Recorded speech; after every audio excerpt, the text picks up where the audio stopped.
Hello, friends, and welcome back to r/IDontWorkHereLady. Today we have 3 more stories to tell, and in this episode, you'll see first the story about the Karen that called the wrong number.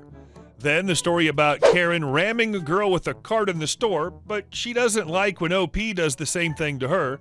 And the third story is about a lady who thinks she's so rich that everyone around her should serve her.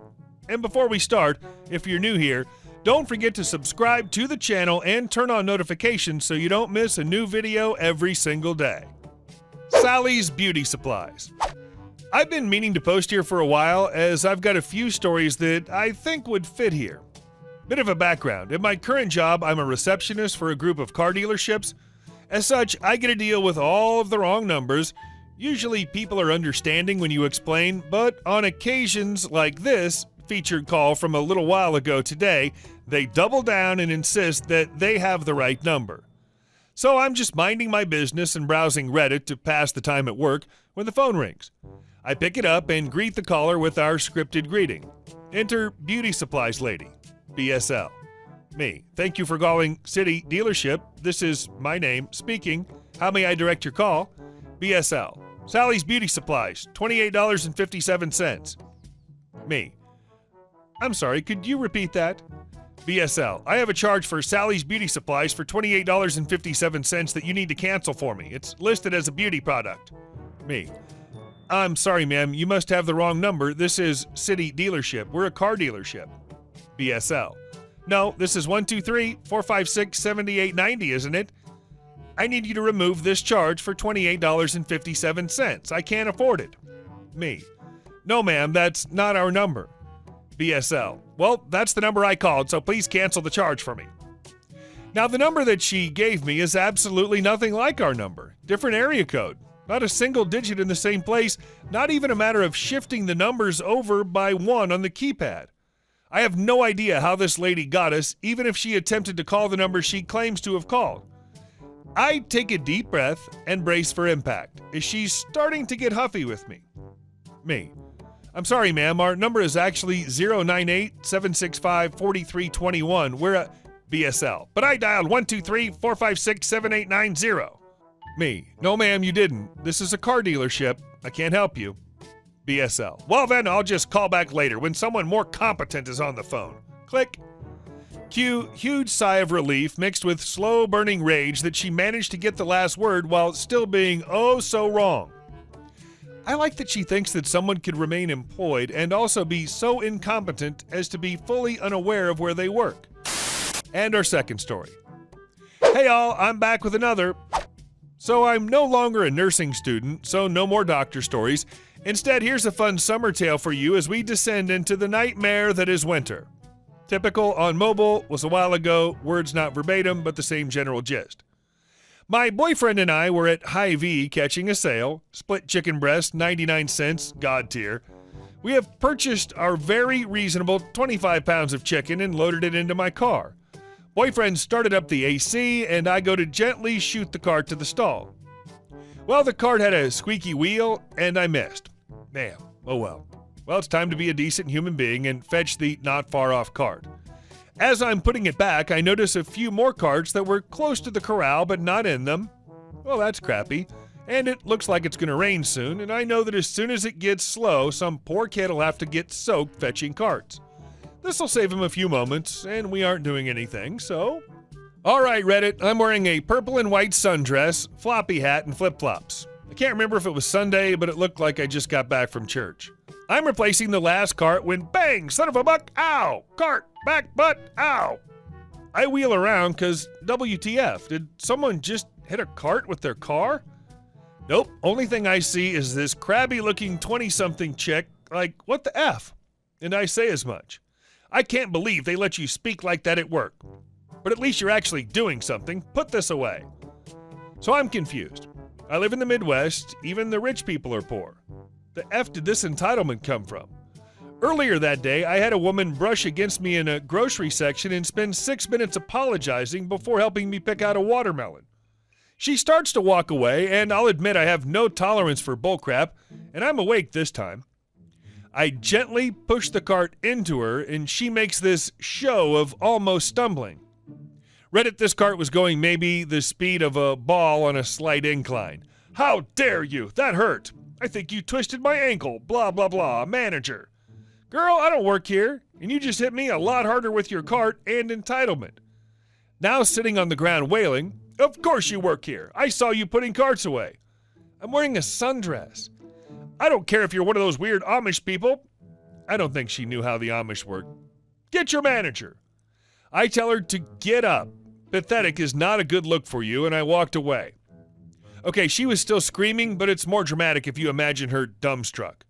My boyfriend was sitting in the car laughing. I don't know how much he caught, but he was of no help. So we go home and joke about the queen of the corn. I get a very strong Iowa vibe from this. Are you trying to kill us? I live in Texas, as many of you now know, and here we pump our own gas. Full service stations just don't exist as far as I'm aware. You pump your own gas, you pay for your own gas, you pump your own air, etc. So there's an Exxon station on the corner of my shopping plaza where the yogurt shop was, and that was usually where I got my gas. Now, being in a touristy area, this gas station paid host to people from all walks of life and had a state-of-the-art car wash that I love to take advantage of from time to time. One day I was pumping my tank full for the week. I usually went through about a tank a week with my small car, when a lady, L, in a large late-model Toyota minivan pulled up with out-of-state license plates. Obviously, they were on vacation as she had young kids in the car and a man I assume was her husband or fiancé. The lady gets out of the car and it immediately became apparent that she was one of those wannabe rich people. People trying to be wealthy but obviously don't have the necessary funds for it. Faux fur coat, expensive designer handbag, which I'm pretty sure was a fake Louis Vuitton. You get the gist. Now I'm standing next to her pump, and there are two pumps side by side, and about to grab the window cleaner to wash my windshield when I feel a sharp tug.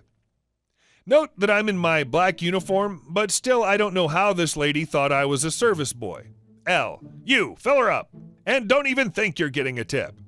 I already hated this B word right off the bat, but I still tried to explain politely that we were in Texas and there are no full-service stations in this state. Me, man, this is Texas. We pump our own gas in this state. But of course, she was having none of that. L, no, don't give me that crap. You're here to pump my gas. Now do it. Now, normally if she were disabled or elderly or very nice, I would oblige, but obviously she was none of the above. Me, no. L, what? How dare you refuse me service? I'll have you know I make more in a day than you probably make in a year. What I wanted to say, well, then you can take that lump sum of cash and shove it up your butt so far that it starts growing out the top. What I actually said, me, look, lady, I don't know how to explain it to you. We are in Texas. There are no full-service stations in Texas. I do not work for this gas station, nor do I ever intend to. Now, if you'd been nice, I might have thought about helping you pump your gas, but you lost that privilege when you started shouting at me. I'm not your slave. Now leave me alone. I need to finish pumping and leave. I've been working almost 8 hours straight, and I'd like to go home and unwind.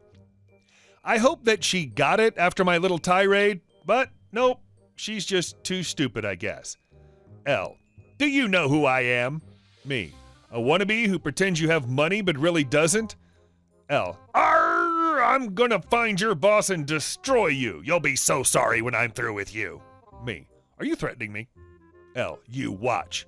So she takes out her cell phone, obviously some cheap Chinese copy of either a Samsung or iPhone, and starts dialing for someone. I finally go back to my window washing when suddenly I notice her reach in her pocket. Part of me was worried she had a gun. What she had was way worse. Way, way worse. It was a cigarette. I thought, there's no way in hell she's that stupid. Wrong again.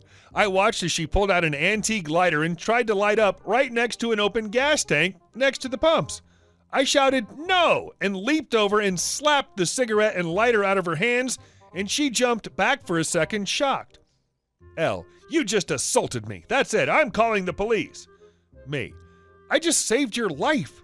What are you thinking, lighting a flame next to a gas pump? Don't you know that it could explode? L, calm down. I've done it so many times before, nothing's ever happened. She then reaches for the phone and calls 911. I tried to leave, but she had me blocked in with her large minivan, so I'm stuck there even though my gas is long finished pumping. Finally, the cops show up. Lady doesn't even give me a single second to explain that I tried to save us all from exploding in a huge fireball. Once she finished her rant, the officer asked me what had happened. Apart from the fact that the lady kept interrupting, I managed to get a calm recollection of the story to the officer, who of course sided with me. Officer: Ma'am, are you aware of what you just did? You almost lit an open flame in a dangerous environment filled with gas vapor. You're lucky that one split second your lighter was lit didn't ignite everything and cause you to explode. L: But he assaulted me. O: He had every right to. You were endangering his life as well as countless others here. It was self-defense. L: F you all, I'm leaving. At that point, she jumped into her car, which had been running the whole time she was there, another no-no, and she sped off by stepping on the gas, with her gas pump still attached to her tank. She nearly hit a family walking out from the entrance of the gas station convenience store and sped off into the distance, the pump assembly dangling precariously behind her car. At this point, a worker came out with all the commotion and just made sure everything was all right. As soon as he saw the damaged pump leaking gas, he shut it off and just stared at it. Worker: I guess I'm going to put an out of order sign on this one. Me: Hell, you should have put out of order on the lady that caused it. Oh, you want to file a police report for this? Me: Nah, I'm not hurt, and thankfully so's no one else. I just have a small comfort in knowing that with her license plates, she'll be out of the state faster than she came in. Oh, I sure hope so. He sighed. The nerve of some people. And with that, I closed my gas tank and drove home. Hey guys, thank you all for watching the video to the end, and I'll see you in the next one.